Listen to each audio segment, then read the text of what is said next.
Waar gebruik je legal design voor? En hoe kan deze methodologie de klantervaring verbeteren? In deze masterclass geeft Karol Valencia, legal designer, aan de hand van een aantal voorbeelden antwoord op deze vragen. I'm going to talk with you about legal design, how to apply legal design, the opportunities in this methodology for the legal sector, and also how to start.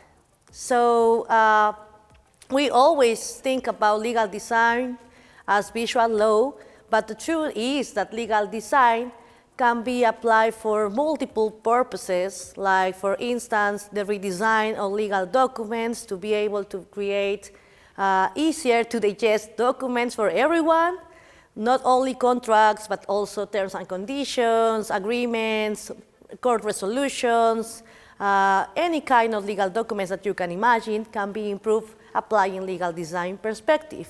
Then also, if you are interested in working on legal tech sector, you can also join legal tech platforms and work as a legal designer like me, because we need to improve the user experience for all of these legal tech tools that not always have been developed with lawyers involved in the process of the creation of the platform. So that's why lawyers and legal designers are always invited to join these legal tech platforms in order to contribute to improve the user experience from the legal perspective. And then if you are interested in governmental entities or improving processes for access to justice, you can also try to apply legal design methodology to improve political regulation, public policies, regulation itself, because regulation sometimes can be complex. And then if you are also looking for what is the definition of what is the usefulness of legal design, you have to imagine the theater or an orchestra. And the legal designer should be a person that is able to lead all the processes to identify each component of the service, that, for instance, those components could be documental, related to people, financial components, also processes. So then if you can identify those, you are going to be able to improve, because if you don't identify the failures in each component, then your mission is done. So for instance, you have to imagine that in the theater you have things that are happening in the backstage, but also things that are happening in the front stage.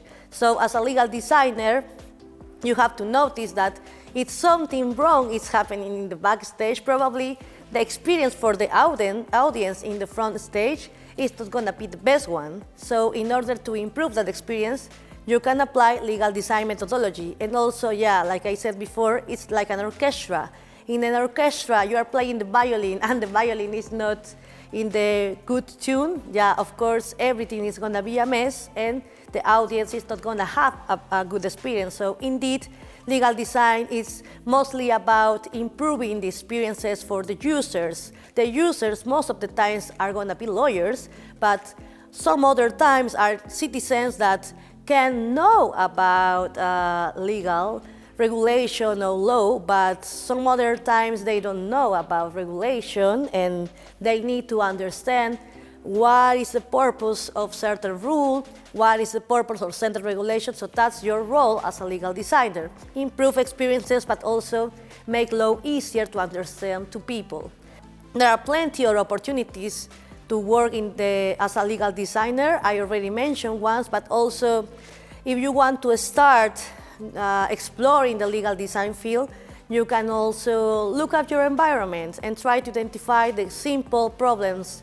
For instance, I am an expat, so if you recognize that the immigration processes to go to a new country, it's a problem, then try to figure out how can you improve that regulation about immigration law, for instance. And also, if you identify that paying ticket or making a claim about something, it's also a problem, then try to think about how to improve that process. And in your legal department or in your legal team, try to always be open to collaborate with other fields, because the key word is co-creation. Co-creation is key important, because we don't have to be a silo of lawyers. We have to be open to collaborate, to develop better experiences, because we know about law, but we also need other backgrounds like psychologists, IT members, financial members, designers, developers, to build better solutions, not only in the legal tech sector, but also about regulation, because we know about law, but we don't know about the technique part, at least not always. So we also need to be humble and be able to identify that we need this co-creation with other team members. And finally, if you also want to start digging about legal design and start this career path as a legal designer, you need to look which are the things that you can start changing now, today, in your community, in your team. And we all can be designers, because there's always a space for improvement. There's always opportunities to change something that probably can be also improved, design or redesign. So just look around, and I hope you can develop a successful career path as a legal designer.